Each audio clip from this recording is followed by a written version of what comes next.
That's usually what it does. So good evening, everybody. My name is Eileen, as everyone has heard. And yes, I am raising Professor Crazy Pants, who is a black lab golden cross. Yesterday, she ate my son's slippers and pooped out big things of fluff. Puppies are interesting animals to be around. That's all I have to say. Good for comic relief. She's the second dog that I've raised for CCI. The first one is currently becoming a therapy dog for FRN. She hangs out and lets people pet her, which I think is the world's best job. That's the job I want, to hang out and just have little kids pet me. So that's what I do. I've also been an IEP advocate for close to 20 years now. I've been teaching for the special education training for a little over 10 years now. And I really am very interested and have been watching closely at what is happening with Zoom. So I work for Family Resource Navigators. We are an agency that serves Alameda County. We hope in the coming couple of months to be applying to become the Family Empowerment Center for Alameda County, which means we could help people with more people with IEPs than we do. Right now, we do a lot of IEPs, but mostly for little ones and transitioning adults, so that we go to somewhere in the vicinity. I think last year, about 400 IEPs staff went to.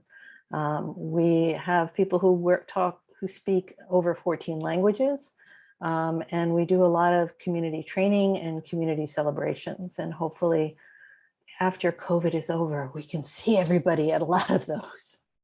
So what I was asked to talk about today is IEP basics in the world of Zoom. You know, what's the world like now that the IEP process has moved to where we are right now on the Zoom platform, and what's different and what's the same, and to make sure that we feel comfortable, right, advocating in the world of Zoom. As we've seen, a lot of us are not as technically adept as we would like to be, myself included. So that we often feel uncomfortable in this platform. Teachers who are spending a lot more time on these platforms might have it, you know, feel like they're much more comfortable, and you might feel that they have an advantage in the meeting. So what I want to talk about are, you know, what kind of rights do parents have? What drives the IEP process? What can be different in this world of COVID and Zoom, and pretty much what's the same?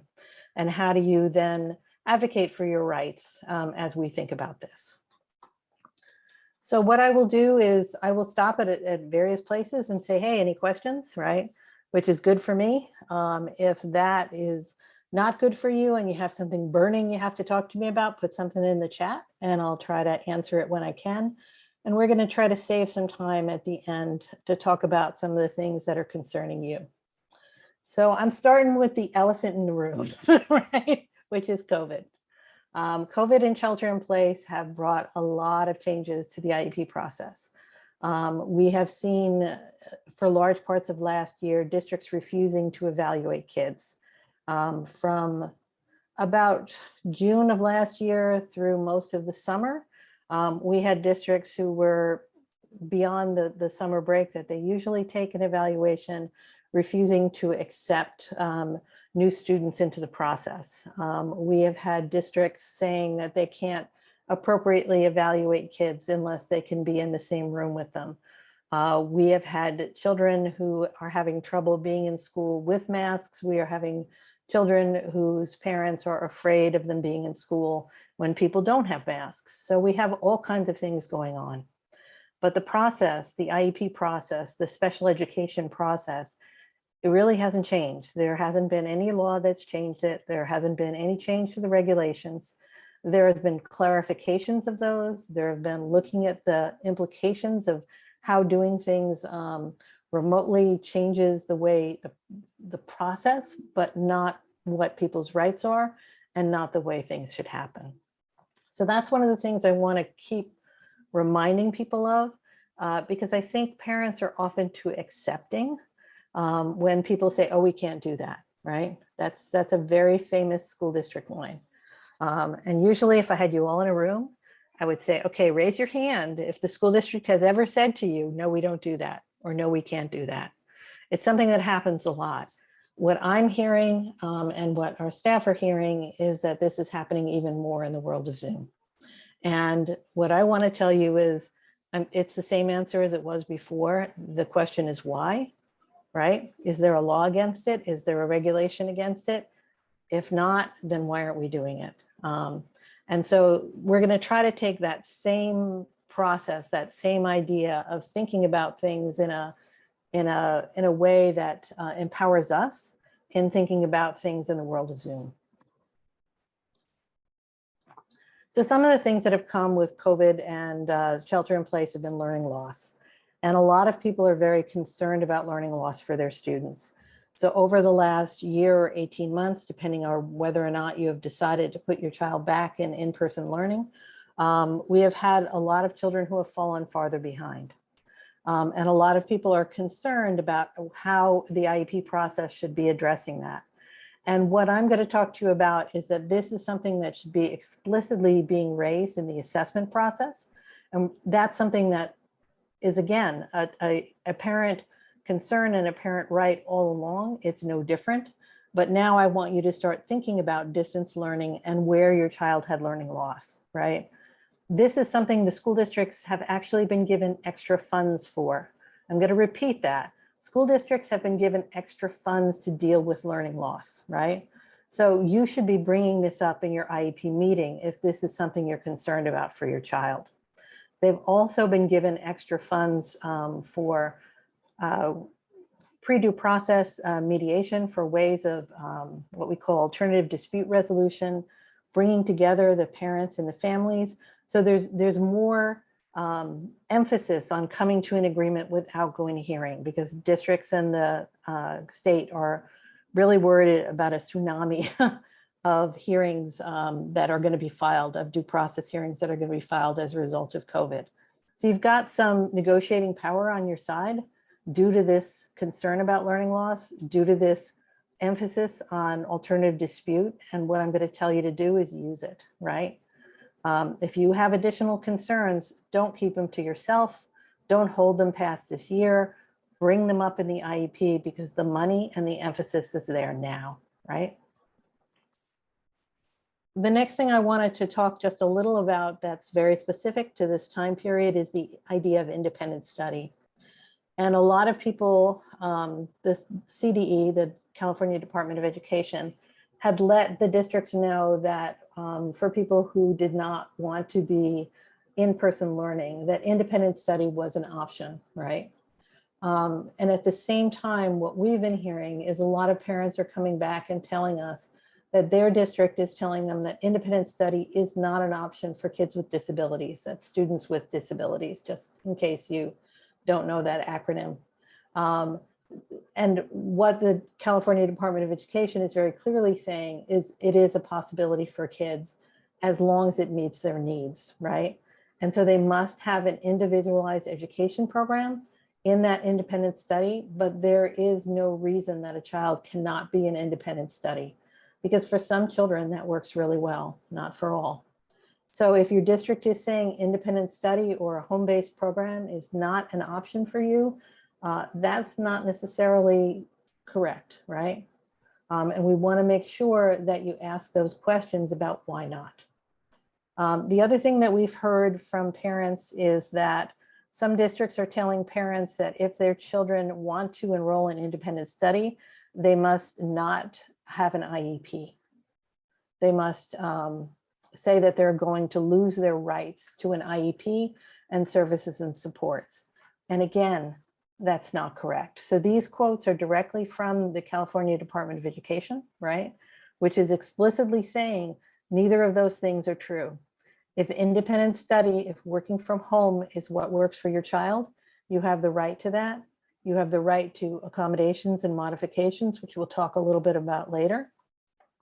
And you also do not have to give up any of your rights in order to take advantage of this kind of independent study.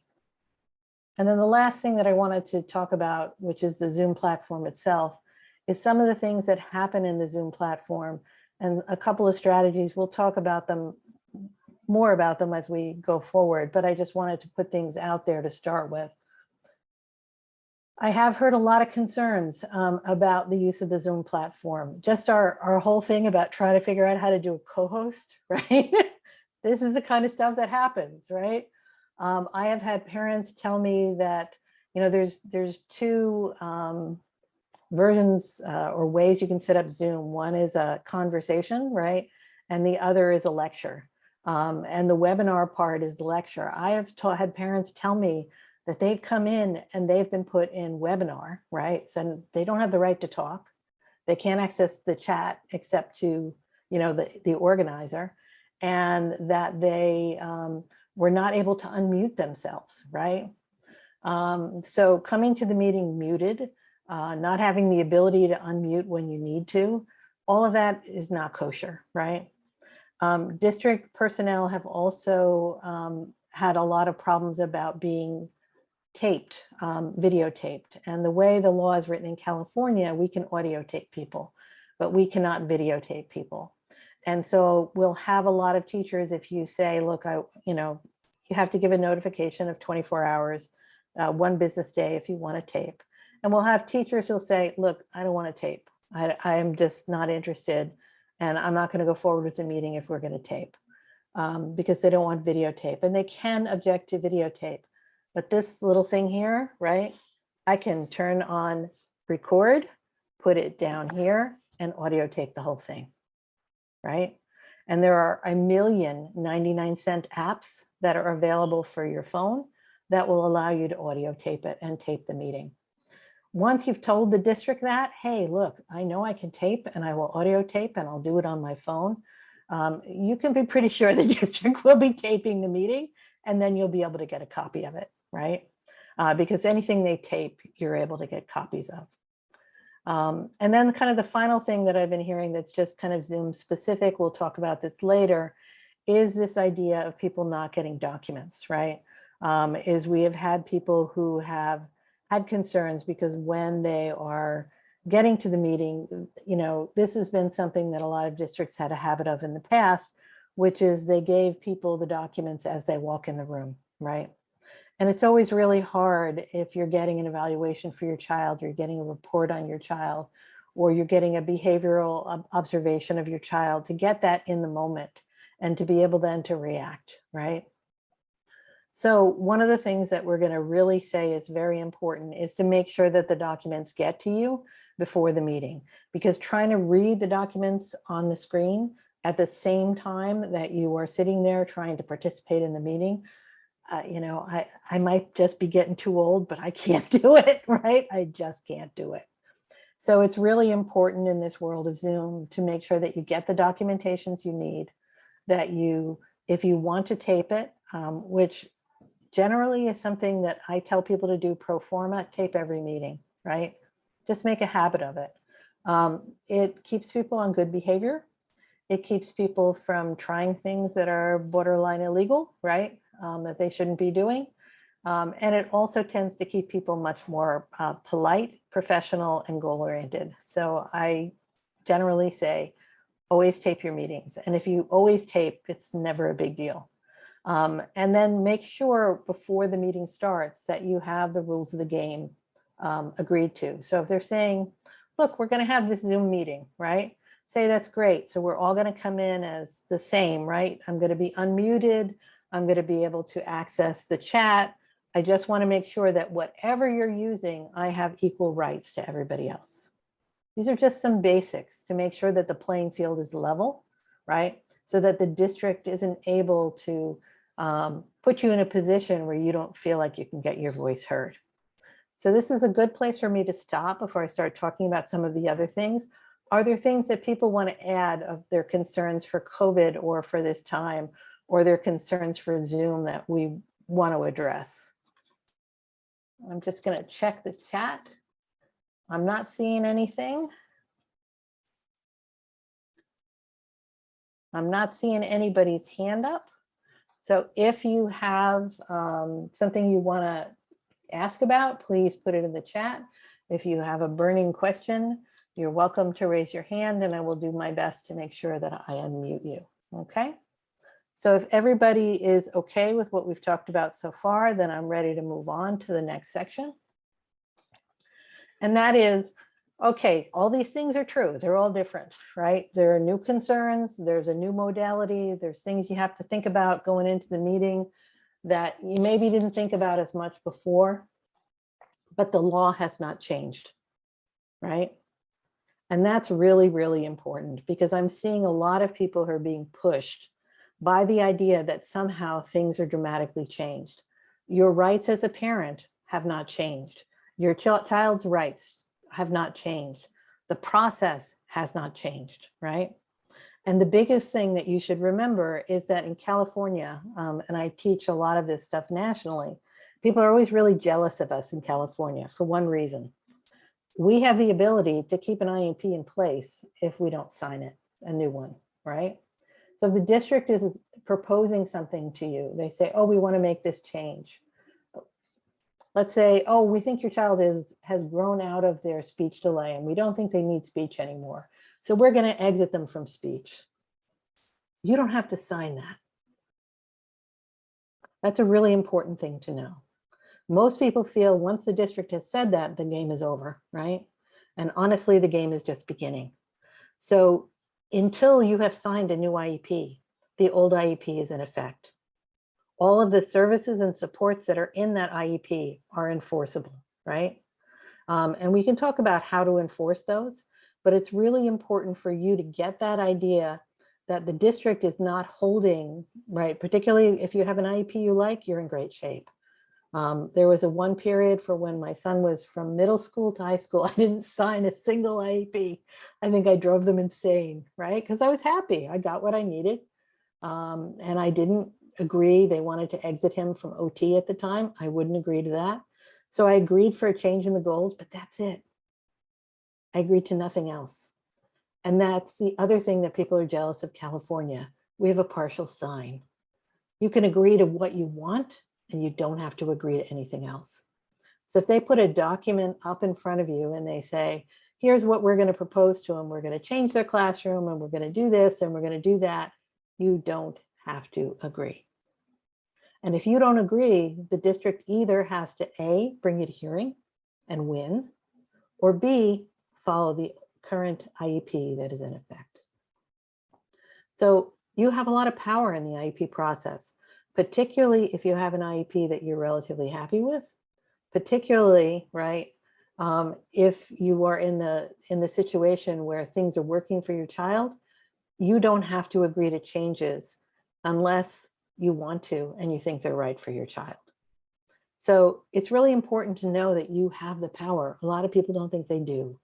And actually, when we have this conversation, a lot of times, districts often think that the parents have a lot more power than they do.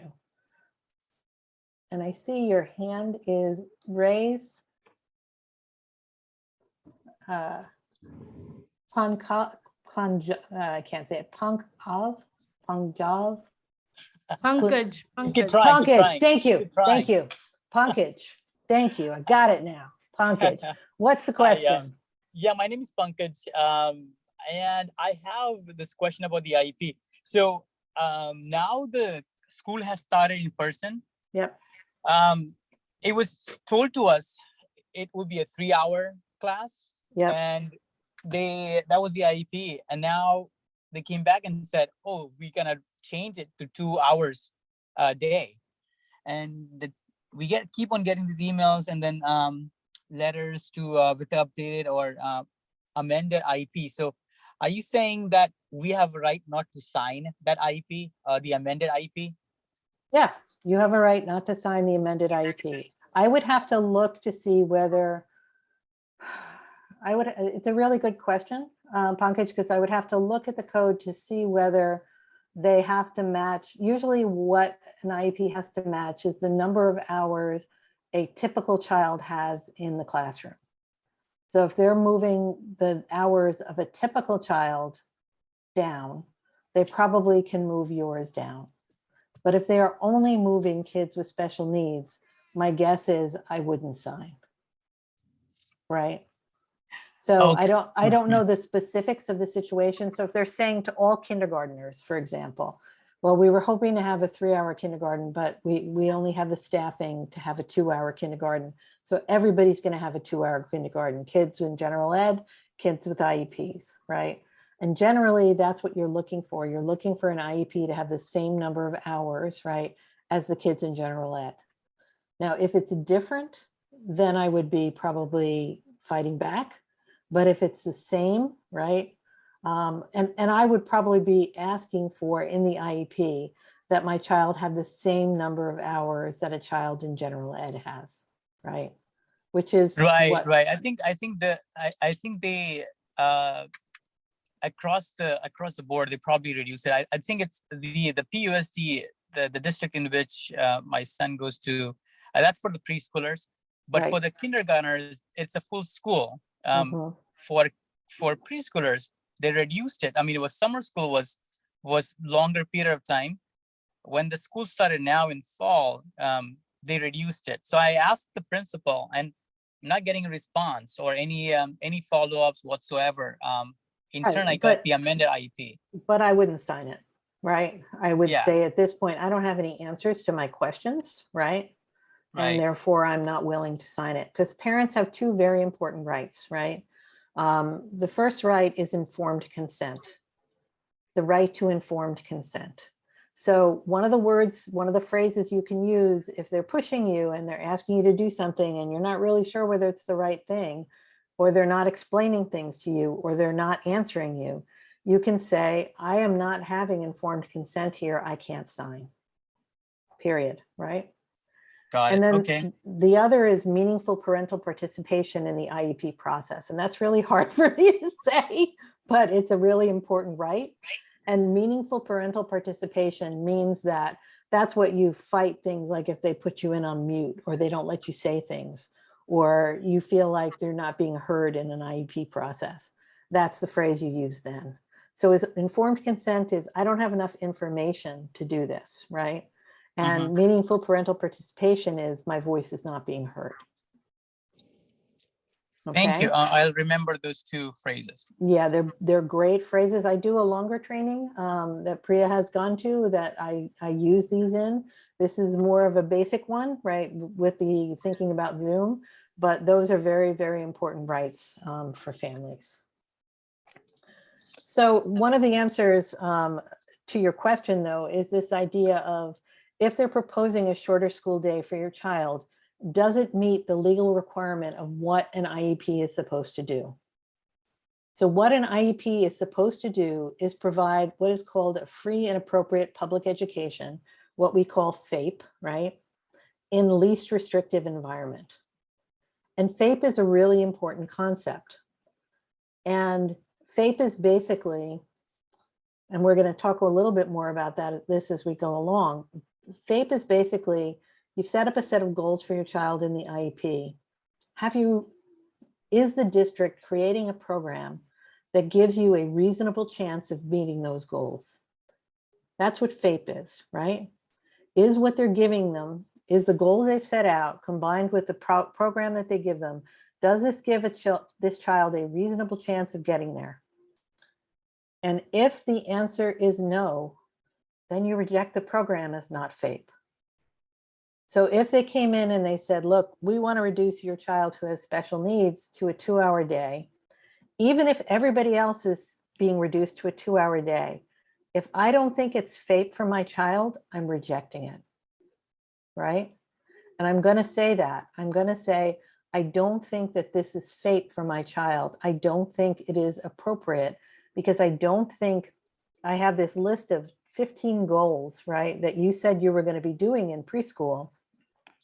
And I honestly don't know how in a 10-hour week, 10-hour week, right, 2-hour a day, 10 hours for a week, I don't know how you're going to get this done, right? Quite honestly.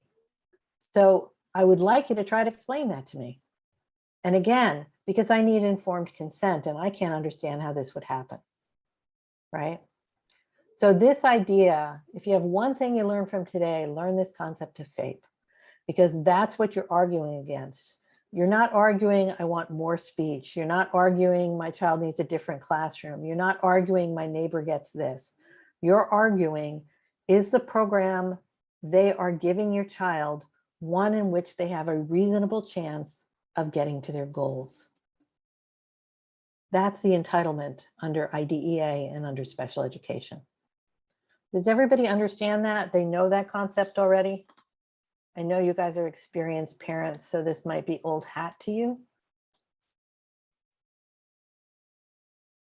Okay, I'm not seeing any hands and I'm not seeing anything in chat, but this is one of the central concepts, right?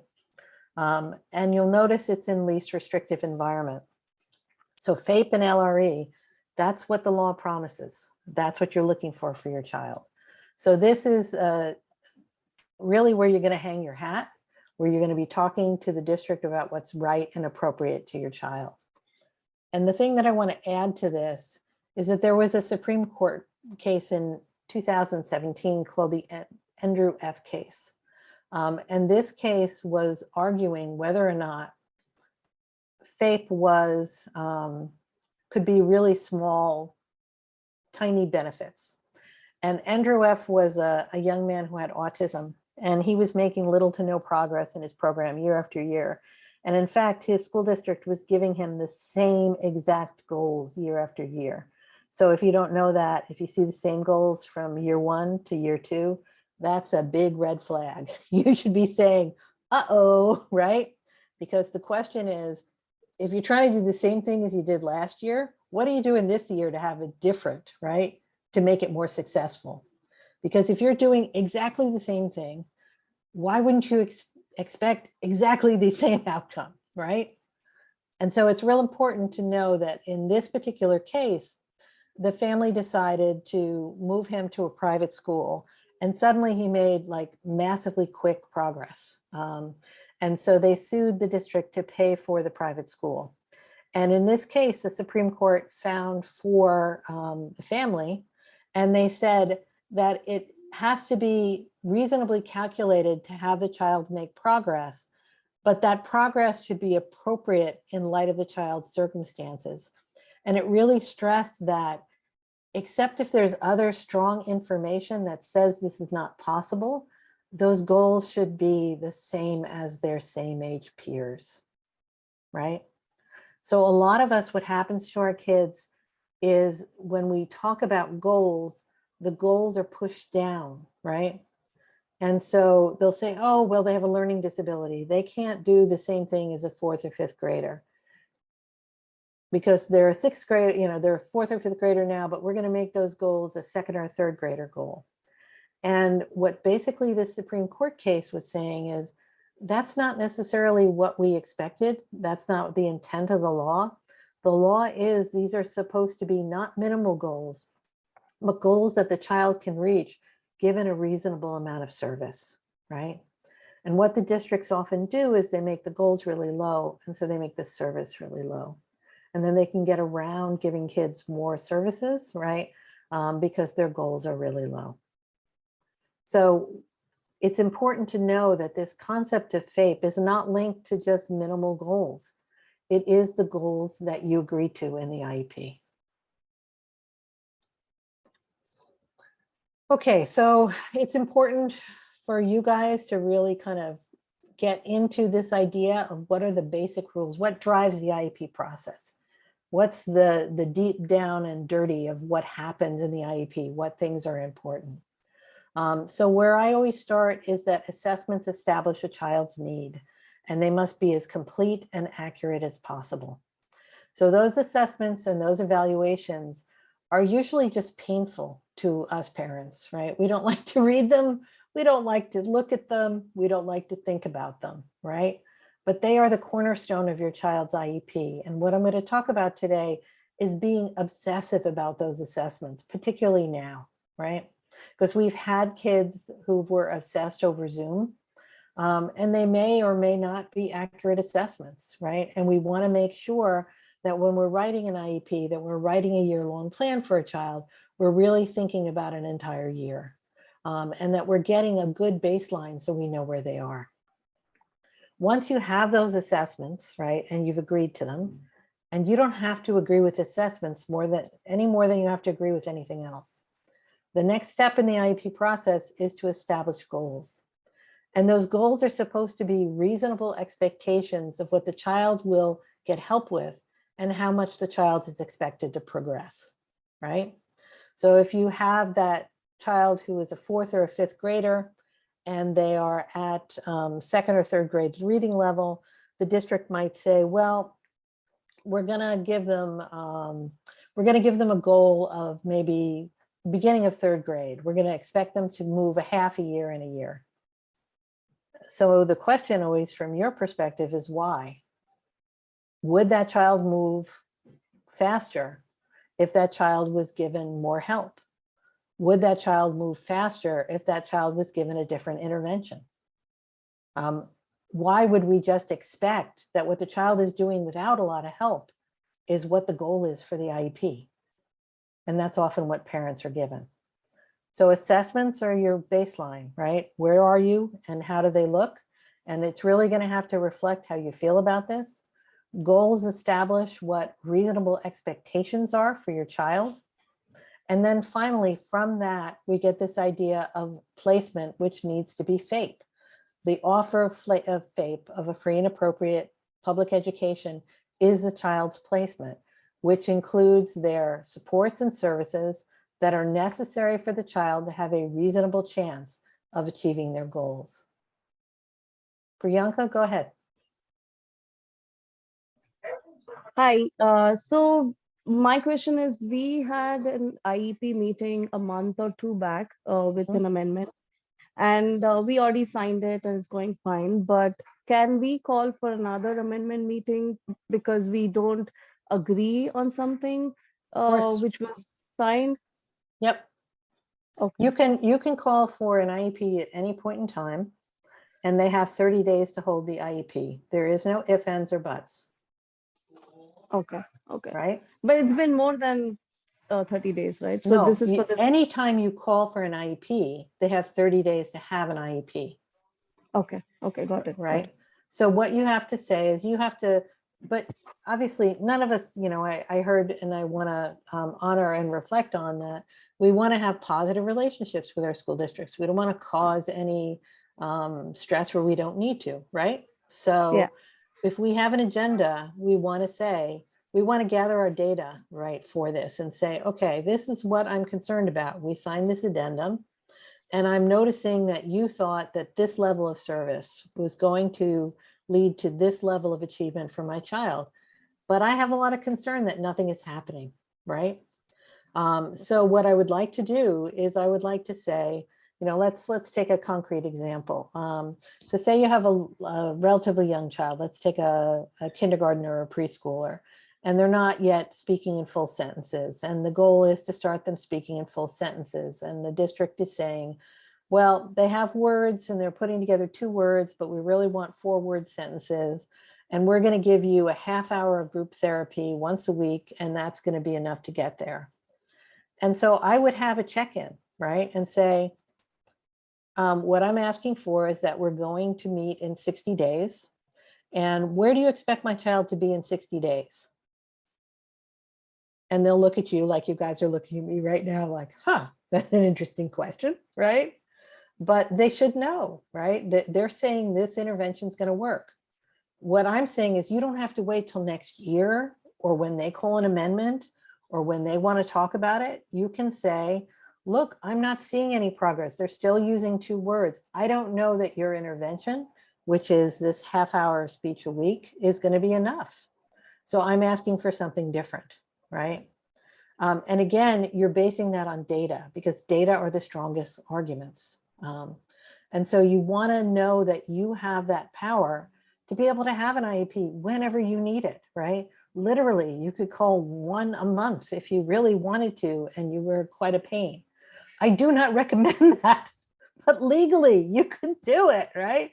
Again, they wouldn't like you at all, but you could do it if you wanted to, because they can't not have a meeting, right? They don't have an out. And the other things you want to make sure of, and particularly on Zoom, is that you have enough time for the meeting. Because another thing that I've seen is I've seen districts who don't pay for more than the 45-minute Zoom, right? And they say at the end of 40 minutes, oh, we all have to get off because it blinks out. right? So you see all kinds of bizarre things going on, right? And you don't want those kind of things to happen. But you want to say, you know, if we're going to have a discussion, you want to know how long the meeting is going to be. You want to know that everyone who's important to that discussion be there for the entire time. And that you want to know that the district is telling you this up front. And if they don't tell you up front, then when I come into a meeting, I will say, hi, who's the administrative designee? The administrative designee is actually the person representing the school district. That's their name, right? Administrative designee. Who's the administrative designee? Somebody raises their hand and I say, how long do we have for the meeting? Right? And they'll say, oh, we have 45 minutes. And I'll say, okay, first order for us is we need to have a second meeting that's not long enough. Right? Because this is what's putting you in control and acting like an adult rather than feeling like you're the little kids in front of the teacher again, right? So it's real important for you to have and to feel that control and that power, right? And to do that, you want to make sure that you express yourself and you make sure that things are appropriate. Amy, I see your hand. Go ahead. Hi, can you hear me okay? Yeah, I can. Okay. I have a question kind of around the services being delivered. So our IEP went really well, and you know, they promised my daughter 250 minutes of speech per month, and it sounds great, except there's no speech person. So I guess it's kind of one of those things that I noticed, especially even in these times of COVID, when it's hard to hire people. When I've brought it up a couple of different times, they have in fact just hired someone this week, and that those minutes basically from August and September would be made up to her. I mean, while I'm happy for that, it's also like, you know, I don't know. I just also feel like we're losing time in a way that like those minutes have not been delivered in the moment. So I guess I just don't know. Is there anywhere else I can go beyond just the administration or the IEP team? Because I don't really want them made up in the summer or something like that. You know, right. I want them happening concurrently with her day or her week. So if you had a couple months where the district was not following an agreed upon IEP, and you ask them repeatedly to come back and do what they had agreed to do, and they say, hey, we don't have somebody, we're hiring somebody, got to be patient, you can file a compliance complaint, right? And you can file that with the State Department of Education. You can also file that with your school district superintendent. And it basically is saying, look, you're out of compliance with an IEP. In that complaint, you also have the ability to ask for your remedy, right? And your remedy could be however you want that delivered because you think that's appropriate for your daughter. So the next time they're saying, hey, we don't have somebody, right? What I've done with other clients and for my own family in the past is I've said, hey, I get that you don't hire somebody. I, however, have spoken to 3 speech therapists who are willing to do this. I have their numbers. Here are their rates. Oh my I'm going to God. ask you to reimburse me for this. Wow. Oh my God. Okay, thank you. Somebody's very excited about something. Yeah, I don't know who it is. I doubt it's me, but it's very exciting. Okay, anybody else before we let me see. Brett, go ahead. Yes, is that the where you're not getting like one, you don't have a resource person available? In the past, what I've seen is the resource person assigned a lot of times, and this was especially true in Zoom, was either extremely late to the meeting with my child, Oh or no. didn't show up at all. Mm-hmm. And and I documented this a couple of times and then brought it up to the district. But what I'm wondering is that a similar process? If it's the same process. You have to make sure it's documented in the IEP, right? Okay. That the resource person, I'm just trying to see who's unmuted. that the resource person is on the IEP for whatever amount of time. And if they are not making themselves available for that time, if you're not getting what what has been the agreed upon, I'm looking, see if we can find who it is. Most everybody's still muted. Stephanie? I believe. So Stephanie Yang. Yeah, if you Okay. can mute yourself, if you don't have a question, that'd be really great. And Eileen, Thank I you. think you have the power. Yeah, I'm not seeing who's unmuted is my problem right Oh, now. she's muted now, so I think we're Okay, good. great, thank you. So yes, for any, one of the things that happens is what we think is in the IEP is not always in the IEP, right?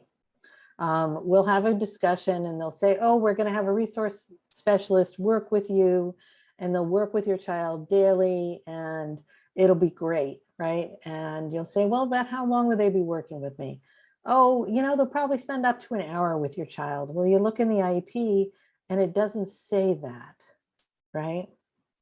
This is a contract and you got to read it with dotting your I's and crossing your T's. And I recently had something where I didn't read it that way. And I went, the fault is with me. I should have done it. I know better. But that's what you have to look for. So if they say you're going to have the resource specialist daily for a certain amount of time, you look to see that that's actually in the IEP. If it's not in the IEP, then you could be asking for, you can be telling them you're going to file for noncompliance, right? And it doesn't have to be an angry or a bad thing. You just say, hey, look, you're not doing what you're supposed to do, right? And therefore you're going to have to make it up for my child. And this is my proposal. That's what's nice about the compliance complaint is it allows you to make that proposal of what you want to replace things with, right? So I find that that's really useful. I find just saying that about a compliance complaint and making up the things that they should have done but didn't is called compensatory education. Those two phrases are very empowering to parents, right? I'm going to file a compliance complaint and I'm going to be asking for compensatory education for the services my child did not get. So those are things that you can do. Is that also available? Is that also available if, say, they misdiagnosed your child? Like say your child was dyslexic and they put them in an IEP for, let's say, 4 years and even had time with a psychologist, and they did not diagnose that, but you got a separate diagnosis from that. And they were all this time, they never made any progress. Does that also apply? Yeah, that's more of a fair hearing question than it is an IEP question, right? Okay. So there's two ways that you can, formally go against the district. One, which is easily used by any parent because it is a freaking letter, right? It's actually a form letter. It's up on CDE's website. You can access it really easily. You can fill it in and send it out. It takes, we literally do lots and lots of these. It takes maybe a couple hours to do. And then there's a fair hearing request, and that's if you think that your child has been denied FAPE, right? So a denial of FAPE is fair hearing, and that's what you're talking about. They misdiagnosed them, and so you would need to talk to an attorney about whether you had a case for getting recompense for a program that was not appropriate for your child. So it's a slightly different process. That when you need an attorney, a compliance complaint, which is you didn't follow the timelines, you didn't provide the services that were agreed to, that's easy, that's a letter, okay? Thank you. I'm gonna take one more question, and I see there's a couple of comments as well from people. Let's see.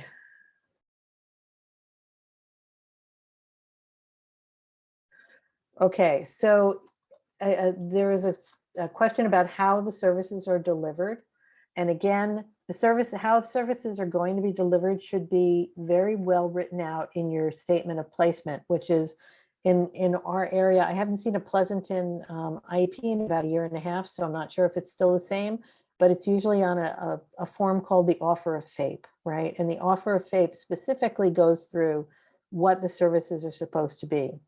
So if you're getting an offer of FAPE, you have to look and see what those services say. So if you're talking about speech, it should say the amount of speech that you're getting, the amount of times a week that you're getting it, and whether that is going to be in a group or whether that is going to be individual. All those things should be specified, right?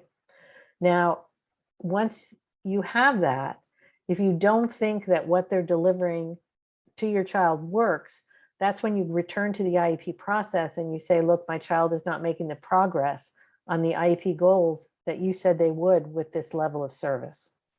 So there are different kinds of arguments. One is, are you doing what you agreed to? That's a compliance complaint. The second is there a, I don't think what you're doing is appropriate for my child because they're not making progress. That's an IEP conversation and possibly a hearing request. And we'll talk a little bit more about that when I talk about assessments. One more question. Satish, I see your hand up, and then I'm going to move on so that I get through all of this today. I always think, oh, I got lots of time, and then an hour is gone. Right. So please go ahead. Probably it's, to you or to everyone. I mean, my son has, the services provided in the IEP. I think somebody said, there was no staff. Now, my question is, I don't even know whether he's getting the service. I mean, maybe he's getting, maybe he's not getting, but my son doesn't, I mean, being the special kid, I mean, he doesn't give me information whether he went or whether, I mean, to track, he's supposed to have 1 or 2 classes. So can I ask the school district, how are the services going? I mean, is he getting as per his, allotted, let's say, speech therapy or OT or, whatever be it? Well, the speech therapists and the OTs have, they keep professional notes, which you can ask, can I see the record that services have been delivered to my child? Okay, all right, good. That's all I wanted. It is a confrontational request, I'll be honest, right? Okay. So I would probably start with the soft sell and say, I'm getting concerned. I'm not hearing from my son that these services are coming in, and that might just be because he's not telling me. So can you let me know when and what times of the week that the therapists are coming in? And if there's a time that they miss, let me know that as well. So again, that's the soft sell of doing it. If they don't answer that, then you can ask for the records, right? And you have the right to records that have your child's name on it, right? So, if they name your child, you have a right to look at them. So I'd like to, I'd like to see the therapy records, I'd like to see the records of treatment by the individuals working with them. I'm going to jump in real quick and say that getting those records have been difficult, and it's been one of the missions of the Special Needs Committee to loosen up those rules, but I don't know if they've been loosened up. Have you made those formal requests under FERPA for the records? This was largely informal, working with the district and saying, hey, we'd like to see the records, and we got back, no, those are teacher records, and we're not obligated to give them to you. And I see Rashmi's unmuted, so Rashmi, do you have anything to add to that? I'm not sure if they have loosened up that statement, but what they were telling parents was that the records are personal notes of the teachers, and they are. Okay, but I said therapists, not teachers. Okay, so I don't know what the therapist, but for the teachers, it was that those are their personal notes, and parents do not have access to the personal notes. The teachers is a different question than therapists, right? So personal notes of the teachers, I have not seen people be able to get. Therapy notes, I have seen people able to get. So there's a difference in what is available, right? But if it is the delivery of service, you can say, then I don't need the record, but I need to know, have there been times that my child has missed the service, right? And if they say that they can't provide it to you, that's a little problematic in my mind, right? And again, I wouldn't be asking these as general conversations, because these are individual conversations, and you're giving them an easy out if you're asking in a general sense, because they'll say, well, we can't reveal what we're doing with other families and other kids. So when you're asking, you want to ask personally, right? Is the speech therapist writing notes every, you can just say, yeah, my understanding is most speech therapists keep therapy notes of the kids they treat. Is this speech therapist doing this for my son? All right. right? If so, can I get a copy of them? Or can I get a log of when they're in? You know, and that's another thing you can ask if you don't think your child is getting services. And again, we're going into more confrontational things. So I would probably not start here, right? Yeah. But you can ask for a log, you know, for a log to be created of service providers signing in. For most kids that are nonverbal, I ask for that, right? Because they can't report to their parents whether or not they've had the therapy. So I've often asked for that, and in those cases, the districts are usually able to give me them. Okay, so let's move on to talk about the couple of other things that I want to get to today. That I'm glad to discuss the questions and ideas that you want to. But some of this might come out of what we're talking about. When we talk about assessments, our big concern is to get things in all areas of suspected disability. You don't want a narrow assessment. So you really want to make sure that you bring up everything that you are concerned about. If you have brought it up and they have not evaluated in that area, you have a better case than if you have not brought it up, right? So don't let them drive the boat and when they're talking about assessment. For example, we have a lot of kids who end up getting diagnosed as having autism spectrum disorders, who originally began with speech delays, right? And parents don't really push that far, right? And as a result, the kids may not get diagnosed or get appropriate intervention for a couple of years. So you have very little recompense if you don't bring this up. So this is hard for us as parents, but it's really important that you get them to look at all areas that you're concerned about. So before the assessment, after the assessment, during the assessment, you want to talk about these things. You want to disclose all your concerns and make sure that they're out there. And you really want to get those assessment reports before the meeting. A lot of times, particularly on Zoom, people are delivering them to you in PDFs by email while they are starting the meeting. I am not okay with that. What I say in those kind of meetings is usually, I say, look, I cannot read. I'm not a two, my husband is. My husband's like a 4-screen person. I am a 1-screen lady, right? So I am not able to read over here, look over here, and have a conversation about it. So I am glad to listen to you to do the report, but we're going to need another meeting. We're going to need to come back. We're going to need to discuss this again. And again, because without that, I am not going to be able to have meaningful parental participation in the IEP process, right? So you have a parent right you're asserting to make sure you get those things in advance. That being said, tell the district you're going to do this beforehand. You don't want to waste their time. You don't want to waste yours. Tell them that if they don't get, you understand that they're busy. You understand that everybody's under pressure. But if they're not able to get you the things before the meeting, you're likely to be able to need a second meeting, and you'll be asking for it at the IEP. And I would have the PDF ready, requesting another IEP meeting to follow up. I would listen to what they'd have to say, and I'd say, okay, that's enough for today. We'll come back and I'll have questions. Because again, you want to empower yourself to feel comfortable in the space, right? To not feel like you have to rush through it. And this is actually something Zoom has made better and easier because people don't have to do as much to get babysitters, to take off work. You don't have to travel to the school district. You don't have to do all these kinds of things. So it's less time in having a second meeting. But I can tell you that when you've done this once or twice, they'll get you everything in front. And you really want to get things up front. So if you disagree, and this would be the issue that we talked about before, where the child did not have the correct diagnosis and was given interventions that were not working for them, you do have the right to an independent educational evaluation, right? So the district, if you disagree with the evaluation, and usually the phrase that most people use is you find it is inaccurate, incomplete, or incorrect. So those are the 3 words: inaccurate, incomplete, or incorrect.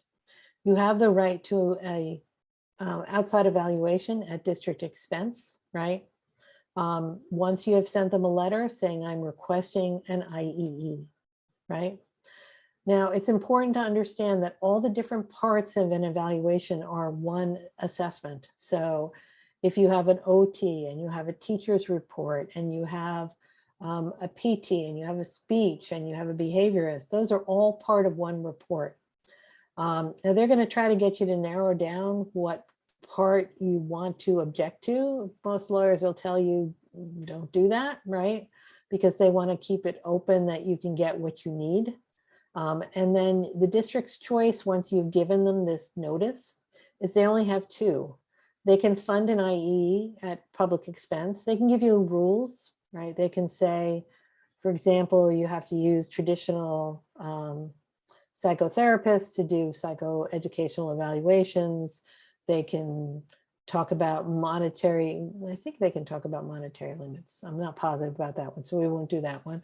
But they can give you, limitations of, people have to have certain degrees and certain ideas in order to get, in order to have that IE, right? So the district has to agree to fund it. They can give you kind of their rules of the game, or they need to file for due process. They can't just say no. And that's what happens a lot of times. They just don't answer you, right?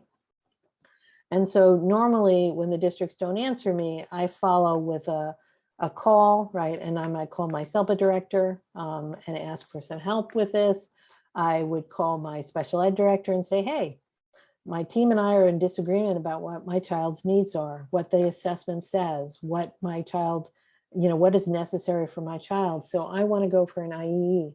Most of the time, when you raise it up to the level of the special ed director, you have a much easier time having this conversation. I do not have these conversations with the principal. I do not have these conversations with the program manager. And I certainly don't have these conversations with the teacher, because I'm disagreeing with them. I'm saying I don't agree to this specific evaluation. And I am going to go out and get another evaluation, and I'm going to find out what it has to say so that I can move forward and know what my child needs. Because again, if the assessment does not ring true in your gut, if you read an assessment and you say, who is this child, right? That's a problem. A lot of times the assessments are coded in all kinds of jargon and we don't have any idea of what they say. That's where you use that power of informed consent. You can say, for informed consent, I need a better understanding. Can we not use jargon, right? What level is my child at? What are they doing that's a problem? What are they doing that's well, right? So you really want to cut through all that and you want to ask really basic questions and you want to get answers. And if it doesn't ring true, if this is not the child you know and love, have a thought, make sure you're on, not in deep denial, because a lot of us are in deep denial, but make sure of that and then go out and tell them you're going to get an independent assessment. And again, legally, the district has two choices, fund or file, right? They fund it or they file for due process to defend theirs. Questions about that? I saw some hands up before. We good? Okay. So once we have an agreement, oh, now there are questions. See, you wait until I start and then you raise your hands. Please go ahead. Christiana, please go ahead. I was trying to type quickly, but then I just raised my hand. So in the regards to requesting the IEE, Yep. we're in a situation where they're about to reassess him because of the triannual, but in Yep. addition, they are adding to see how, if it's ADHD. So that's a new assessment we've never had before. And we're wondering if we're not even at the point that we disagree because the assessment hasn't happened. But could we go to an outside assessment, say a psychologist that we have gone through before with other things with my son? And if we do that, do we wait until the school assessment comes back? Do we do it at the same time? And who pays for that? Like, is that a personal request? Like, I want a second opinion, so I would be paying for that? Well, if it is done, okay, so if you do things that are concurrent with the school, you can get into problems in that both your assessor and their assessor can use some of the same tests, and they often can't be used twice in a year, right? So I would highly recommend that if you are going to have people do it simultaneously, that you let both of them know about it and you allow them to talk to figure out what each of them is doing so they actually create valid assessments, right? Okay. Because certain tests, as I said, you remember them, so you do better the second time, right? And you do not want that to happen, that you have a disagreement that's not a real one, right? That being said, if you have your child who is seeing somebody and you already have that information available, then you are welcome to bring that to the IEP process. You are welcome to have that person attend the IEP. Normally that would be on your dime, right? Okay. If you're going to do an independent educational assessment at district expense, the district must have completed their assessment, right? So it would have to be after. Okay. Does that make sense? That makes sense. So I'm thinking that our plan originally was just to wait for the school to do their assessment and see what we feel, and then possibly take it to our outside psychologist. Our outside psychologist worked with my son like 2 years ago, and he or she suggested that in the future it would be something to explore the ADHD aspect, but we hadn't been ready for that. And now the school psychologist suggested it. And since we had already had an outside source suggest it, but we didn't go through with it, we're like, now, yes, definitely go, do your assessment.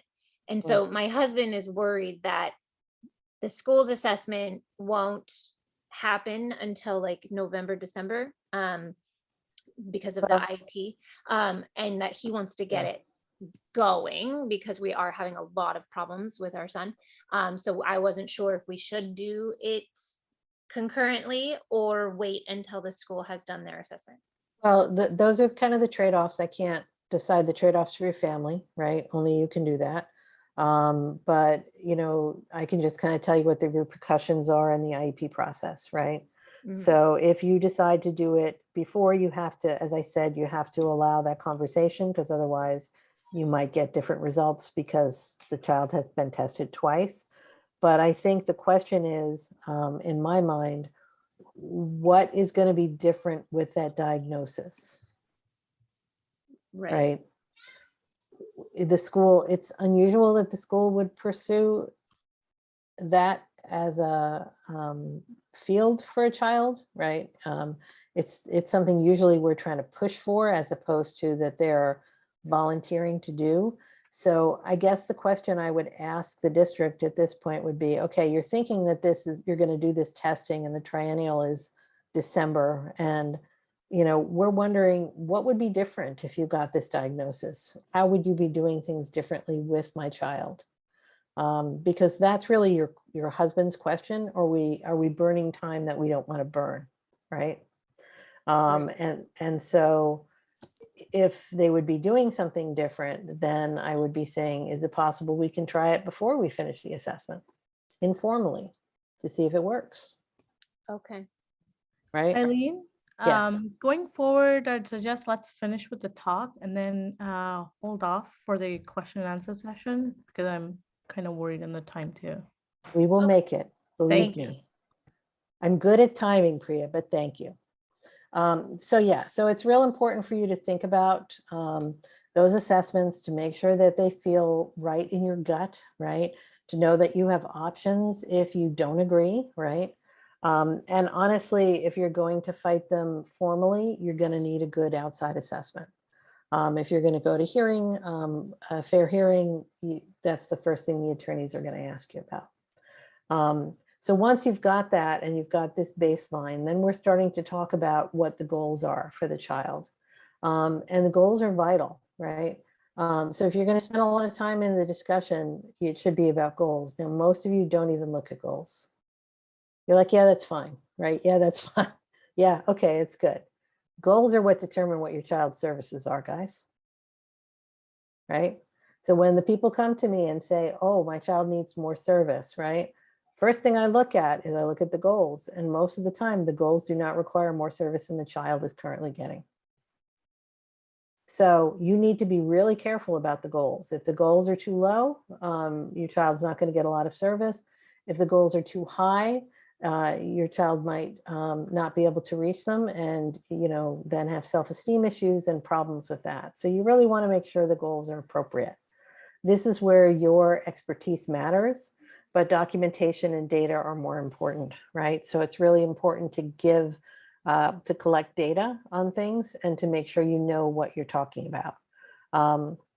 Strong goals relate both to the curriculum as well as to the student's individual's needs. And so the goals, whenever possible, as we talked about in the Andrew F and the discussion of FAPE, should be grade level, right? If there is a good reason that your child's goals are not grade level, then that's fine. But you should think about grade level as your default, right? And not as something that's really a high aspiration. And that's a pressure I think they put on our kids, is they never really have very high aspirations for our kids. So goals need to be appropriately ambitious. And that's the phrase you want to use for goals. You want to discuss whether goals are appropriately ambitious for a child. And that comes from the Andrew F decision. So I like this idea of smarter goals, right? Because a lot of times goals are very vague, and this is a good set of clues. Specific skill sets and observable behaviors, right? Specific actions, words, and contexts. They should be measurable, right? With meaningful data collection. In other words, I don't know how many times I see a goal that's measured by teacher observation, right? And I don't know what that means. Teacher observation is very hard for me to determine whether that is, something that is, somebody's opinion, or that's something that we're looking at specifically, right? Baselines are really important. There's something in every goal called a PLOP, a present level of performance. PLOP is a hideous word. But what the PLOP is it's basically a mini evaluation of the child on that level. So if you have a goal, like we talked about, for a child to have sentences, then the PLOP will describe what the child is doing now. Most of us don't read the PLOPs.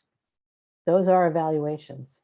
You need to make sure they're right, because that's where the goals are often too high or too low, because the PLOPs are inappropriate or inaccurate, right? So we talked about a child, for example, that had ADHD, and that child, for example, might be having trouble in math, but the math trouble might not be the problems. The math trouble might be that all the homework is jammed in the bottom of their backpack or sitting in their email account, and they've never mailed them out to their teacher, right?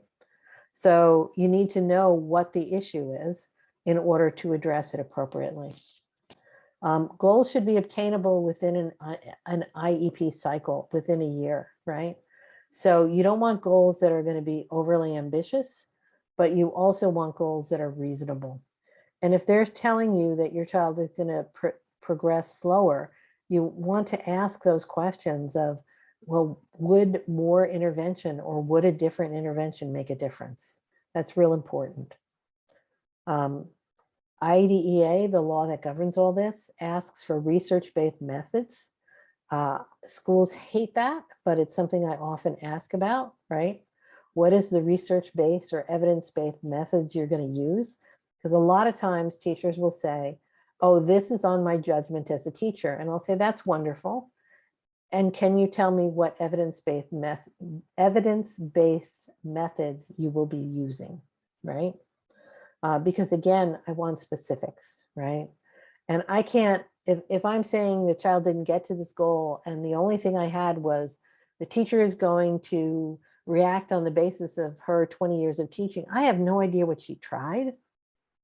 And so I have no idea what would work or didn't work or could work, right? Say she's wildly successful, I still don't know what it is.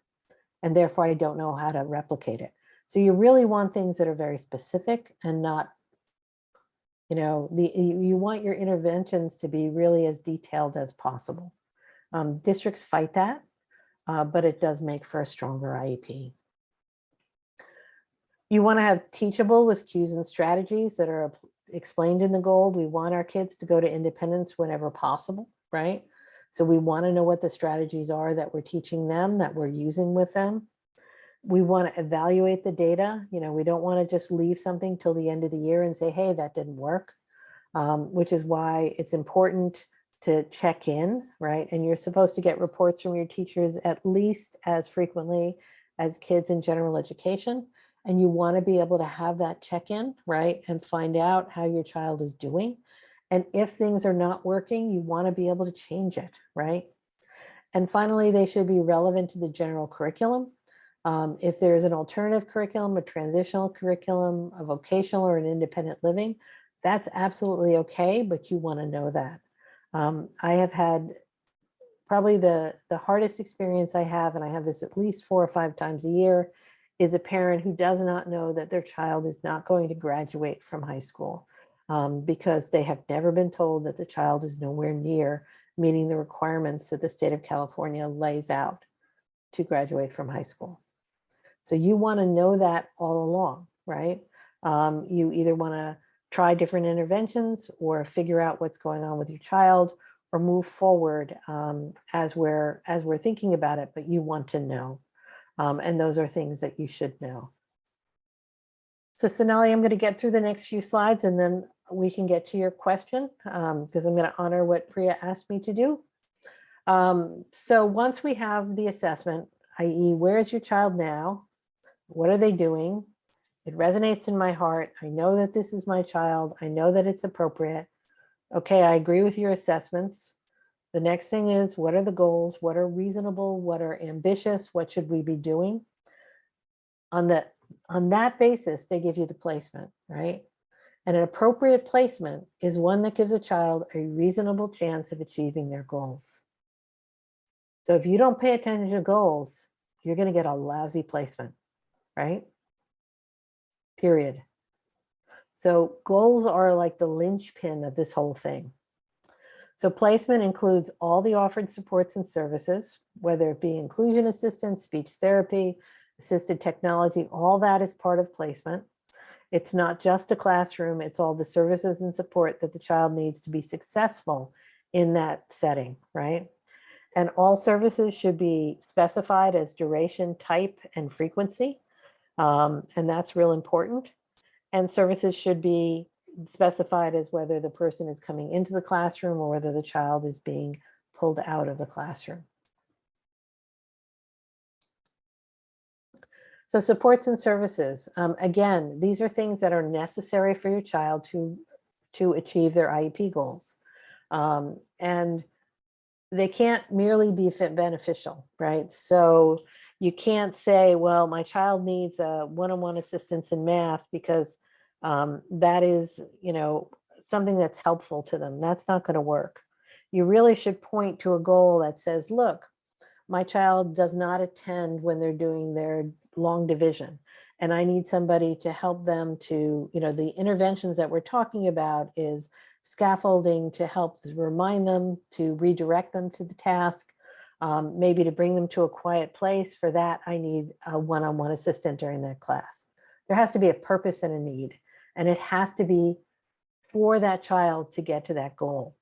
Otherwise, you're not going to get a service. You can ask for a service till you're blue in the face. If it is not attached to a goal, it will never occur, right?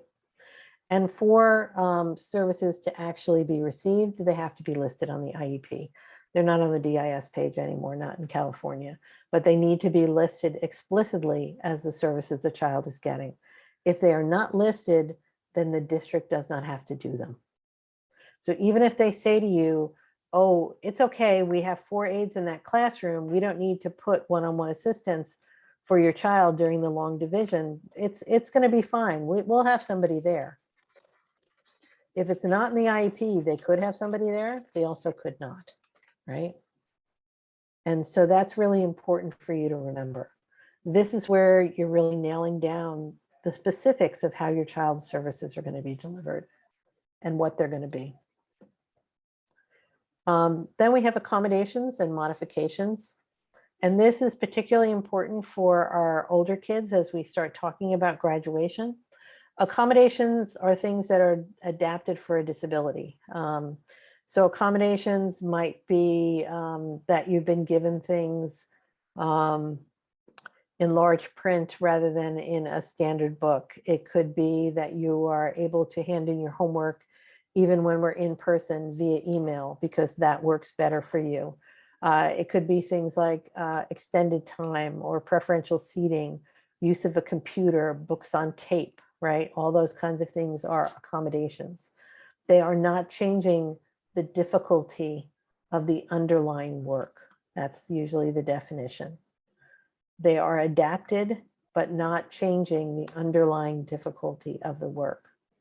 When we start to talk about modifications, this is making the class easier by giving, for example, the child different things to do that may or may not be doing the curriculum. And this is where, if you have a lot of modifications, you have to be concerned about whether a child is still on graduation track. You can have some and still graduate with a regular high school diploma. Modifications are not like a never, it can't happen, no. But if you're going to start to agree to modifications and your child is one that is on track to graduate from high school with a regular diploma, it is a question you want to ask. If we include this modification in it, will it affect or impact my child's ability to graduate? That's always a big question. But these are things that you also talk about: placement, services, accommodations, and modifications. This all should be, and again, most people, this goes by you in like 2 seconds, right? You're not even looking at this. It's like a sheet that they put up and you don't even know what's on it. And so when I ask people what their accommodations are or their modifications, they have no idea. And this is precisely why a lot of people don't know that their kids are not on graduation track, because they've had everything modified and they don't know that, right? Okay, so for the last part of what I want to do before we discuss questions, I just have some tips that I want to talk about, specifically kind of doing this within Zoom. The first thing is always communicate with the school in writing. I don't have conversations that I don't follow up with emails on. I don't have conversations that, I haven't taped or have documentation of. It is too easy to have differences of opinion of what happened. So it's really important to know the very basic rule: if it's not in writing, it does not exist, period, right? Remember, you have the right to have the IEP interpreted if needed. If English is not your first language, even if you are a proficient English speaker, you can still have interpretation. Sometimes that gives people space. I know I have a friend who is a Korean speaker, but she is her English is excellent. She went to graduate school here. She's got excellent English, but when she gets emotional, it's hard for her to understand, what's going on. So she has interpretation. It gives her space, right? Listening to things. And so you need to make sure that whatever platform they have has has somebody who is interpreting. And it is better to have somebody who is, if you can, on an interpretation channel, because it makes things go a little faster, that you have the interpretation simultaneous rather than consecutive. If you have a consecutive interpretation, right, you want to have a lot more time for the meeting, because you're basically saying everything twice, right? So what you would get done in 1 hour meeting, you need a 2 hour meeting for. If you're having interpretation that is consecutive, right? I say it and then we put it into Korean, as opposed to having an Korean interpreter on an interpreter channel. It's always good if you have a second person there who maybe is a good bilingual speaker, to have them there with you as well, and make sure, especially if your English is not as strong, that everything sounds kosher to them in the interpretation, because sometimes people get very concerned about what interpreters say. There aren't standards for interpreter in special ed, and so you get a lot of people who sometimes insert their own opinions into things. Always ask for copies of things. Again, especially in Zoom, especially in these kind of meetings, I want to know what the rules and the policies are, right? So if I hear something like, well, the district is going to a 2-hour day, I might say, this is not FAPE for my child, and I want to see the regs or the rules on this, right? Regulations, which are how the law is interpreted, most of the time you got to follow them. Policies, I said this to somebody today when advocating for my own family, policies are made to be broken, right? They are just general rules of thumb. They are not things that are written in stone. They are not law. They are not regulation. So how do I get an exception to this policy, right? And again, you want to have that. We don't do that. You really want to get whatever the policy is, whatever the thing is that is you're talking about it. So when we're talking about the teacher's notes, I would be asking the district, can you show me your formal policy on teacher's notes? I'd just be asking for it, right? I'm curious if they have one. And, again, is this just something that's their understanding with the teachers union, or is this something that's a policy? Is it something that's in state regs? It's a different, it's a very different conversation. But again, always ask for where they're getting their no from. What's the authority behind the no? Because then you can figure out how much wiggle room is in it, right? Read over the notes. This is another one, really hard in Zoom. You want whoever is taking the notes for the meeting to be sharing their screen. You want to see the notes as they go up, right? So if they say, mom is okay with no aid, you're asking for an aid. You'll see that as it happens, right? So one of the tips that I always give people is request that whoever is taking the notes during the meeting is sharing their screen, right? So that we can see what are in the notes, and therefore if there's a problem or we have something going on, we can make sure that they are done. Reading over the notes before the meeting, I often will let other people go and stay with the administrative designee or the program manager to make sure I read over the notes. I don't make everybody stay, but I want to make sure that they are accurate. The district has a right to their notes. I have a tendency to write my own notes as soon as I walk out of a meeting so that I have a contemporaneous record of what happened. But again, if you're taping, and remember you have 24 hours to notify the district that you're audio taping a meeting, and you can still do that in Zoom, you want to make sure that you do that, right? Because that can be helpful. You can bring somebody with you to support you, and only you can decide, i.e. they cannot tell you that they cannot fit your person, right? Even on Zoom, you have the right to bring whoever you want. It's your decision, right?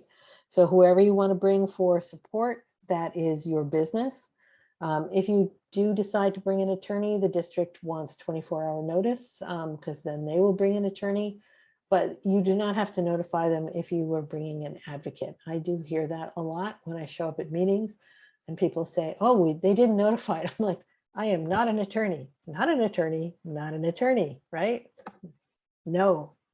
So you want to get your evaluations. We already talked about that, especially in the world of video, because you can't look down and read and do that kind of stuff. So you definitely want to make sure that you have it. This one I think is really important in these meetings, is to have an agenda of what you want to discuss at this meeting. Most of the time we see the agenda to the district and let them do what they want to do. So I always say it's a good idea to think about what are the things that you want to talk about at this meeting, or if your child is usually 14 and over, what do they want to talk about with this meeting? What are the things that are working? What are the things that are not? What are your concerns? Where are the problems? And bring them. And then spend the first part of the meeting talking about how your agenda is going to fit into the district's, right? How are you going to move an agenda together? You don't need to take over the meeting. You don't want to take over the meeting, but it should be that your items are given equal priority. And if they do, as some districts try to, oh, we'll talk about all your things in the last 5 minutes before we run out of time. If they put you at the bottom, you say, that's great, but we're going to need a lot more time. So we're going to need to have another meeting, right? And you notice that a lot of what I'm doing is building less stress into how they do this, right?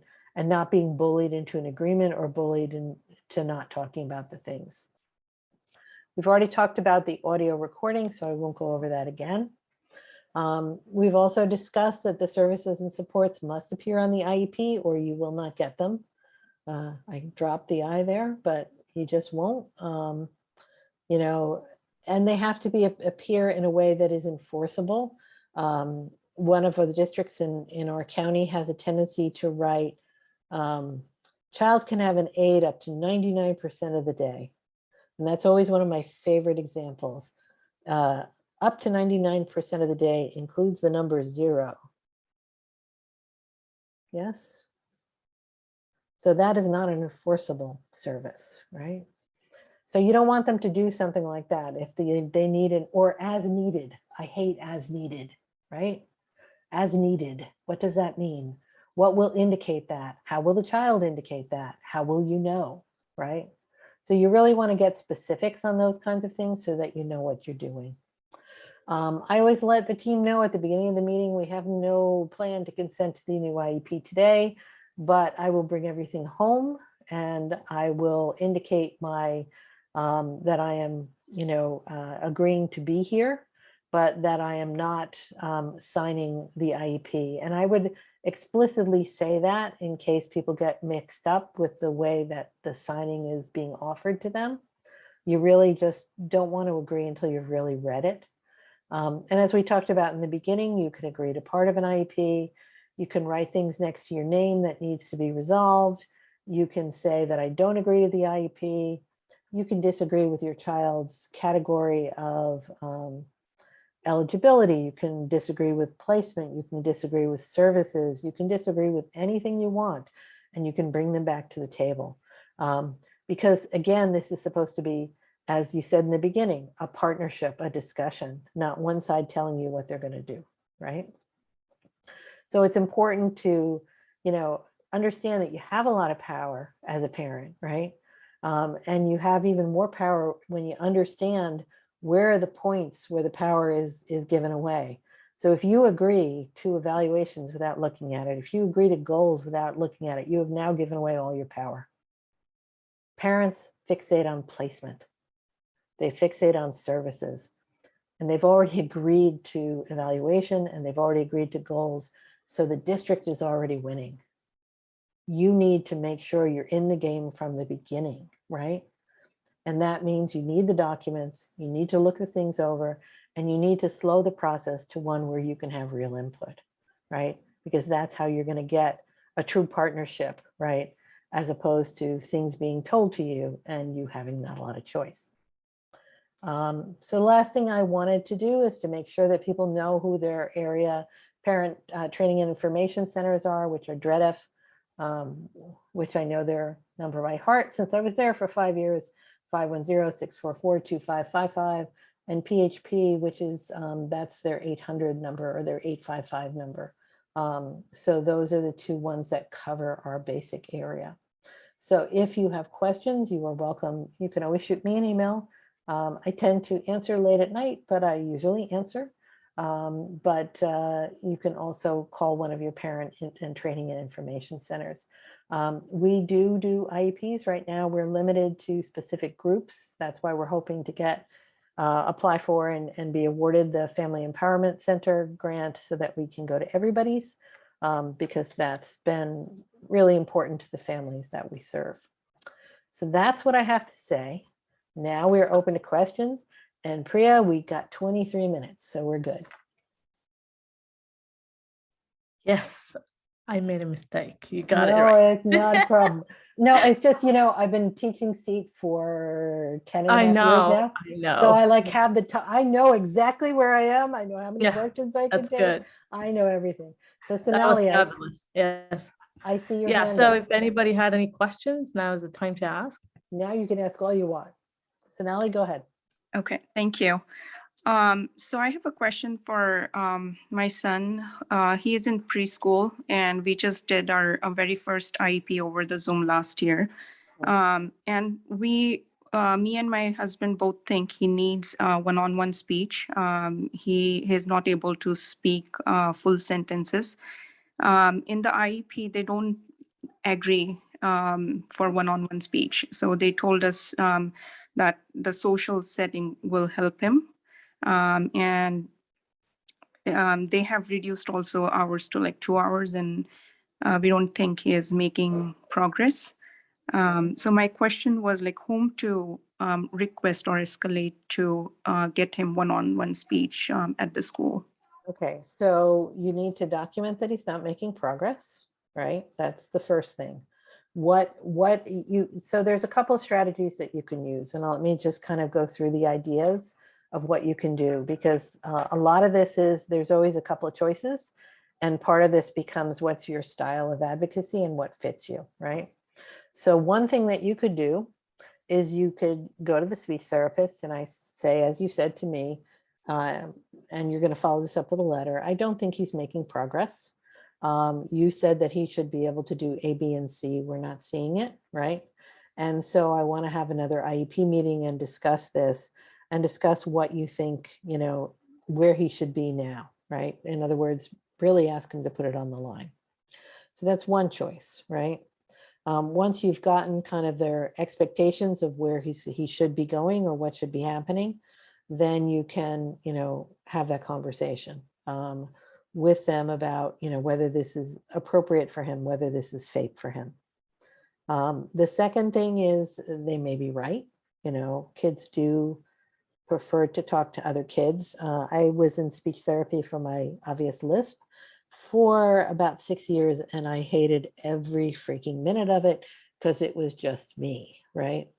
So from that personal experience, I do know that sometimes a small group can be better for encouraging speech. So you can say, look, I don't agree and I'm willing to let you try, but I expect progress. And if not, we're going to have a conversation, right?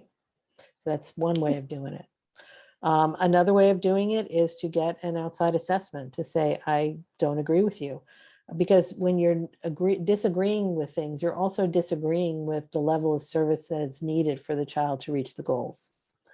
But I would have a very good look at what the assessment says and what the goals are, because my guess is what you're looking for is not reflected in the goals, which is why they're able to just offer a small group of speech, right? So my guess is your goals are not at the same level as what you might expect. Does that make sense? Yeah, and also outside assessment, what do you mean? So from doctor or? No, you would go to another speech therapist. So you might be able to do that. Your child is 4, you said, Sonali? Yeah, 3.5. 3.5, okay.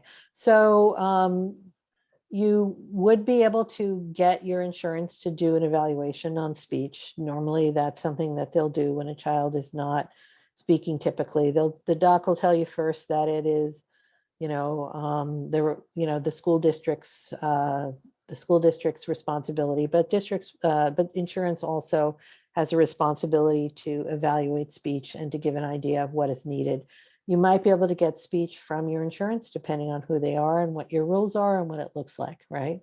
But if you were going to get an independent educational evaluation, that would be formally notifying the district in a letter. And PHP has this letter online that's fillable, so it's nice.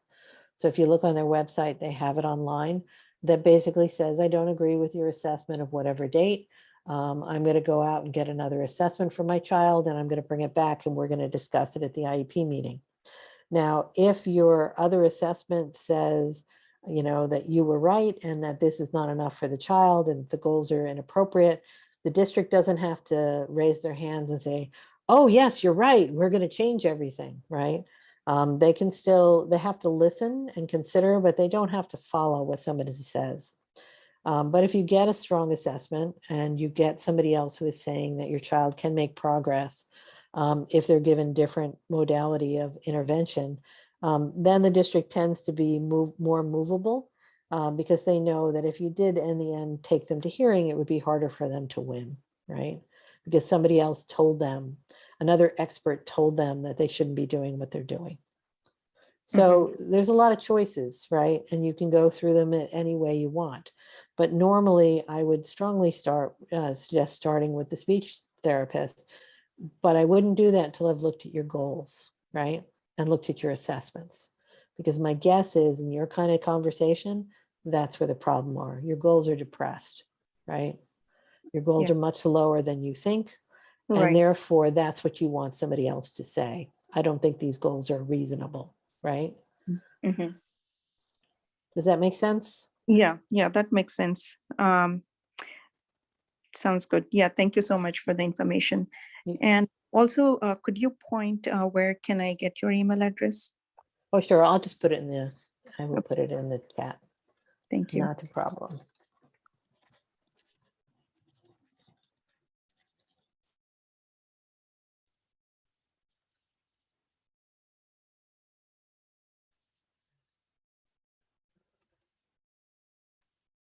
That's me. Elizabeth, go ahead. Okay, thank you. Thank you for your time tonight. My question is regarding the SB 277 bill. So I currently have an IEP for my child. And with upcoming mandates, I'm just wondering if you could touch on this bill or if you're familiar with it, because it currently exempts children having to follow the current vaccination, if you will, California laws, if you have an IEP.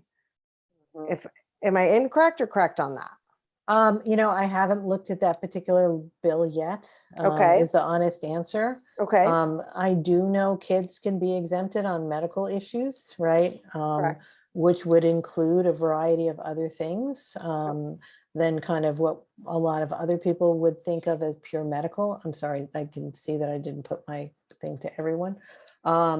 So, if your concern is that your child not be vaccinated and you have clear reasons that that can't happen. I mean, that's the reason the rest of us all have to be vaccinated, right? Is to protect the people who can't. Correct. Right? Correct. So my understanding is that is going to be, as I said, I have not looked at 277. I literally got a list of, I think there were 16 documents of the changes that just came through the last session of the Okay. legislature. Yeah, there's And a I lot. went, oh my God, no. Right? A lot of reading to do. I know. Exactly. It's lot a of lot. reading to It's do. overwhelming. So I just wanted to, So that would be the conversation I would be having with his therapists or his physicians of creating the documentation that you need, right? Okay. In order to keep him safe. There's definitely people that there are people who are immunocompromised. There are people who are, there's a whole series of reasons, Sure. right? Sure. So, Absolutely. and you just want to, but that's, that's my opinion. That's why the rest of us have to get vaccinated, is to protect the people who can't, right? Okay. Okay. Thank you for that. Just one clarification. When we're speaking of IEPs, so when you're saying medical, so is there such thing as a medical IEP and an educational IEP? There is a medical plan in an IEP that Okay. can be put into an IEP for kids who have medical concerns, kids who have sickle cell, kids who have cancer, kids who have cerebral palsy, kids who have epilepsy. Some kids with autism have special feeding and diets that are put in. So there can be medical plans that are put in for a variety of reasons, right? Understood. Okay. Where the doctor is saying, these are things you need to do for this child to be safe, right? In this environment. And usually the medical plans are pretty powerful, right? In that if they're doing medical judgments, it's hard for teachers, just in the same way that doctors can't tell teachers how to teach a kid, teachers can't tell doctors what a child needs to be medically safe. So they Okay. tend to be very powerful, right? Yeah. So again, but if the district disagrees with you, they do have the right to have your child assessed by a doctor or physician of their choice, right? Okay. In order to determine whether they agree with what your physician said. But Professional. they're Okay. supposed to pay for it. Okay. Good information. Thank you so much. You're welcome. Who else has something burning questions that you want to get through? Doesn't seem like there's anybody I else. am not seeing anybody with burning questions. Okay, so what I would say is what I would like you to take away is the idea of that FAPE is your child's entitlement, that you, and I see, I can't see who it is, but it says somebody raised their hand, so please unmute yourself and go ahead. Hi, my name is Vasu.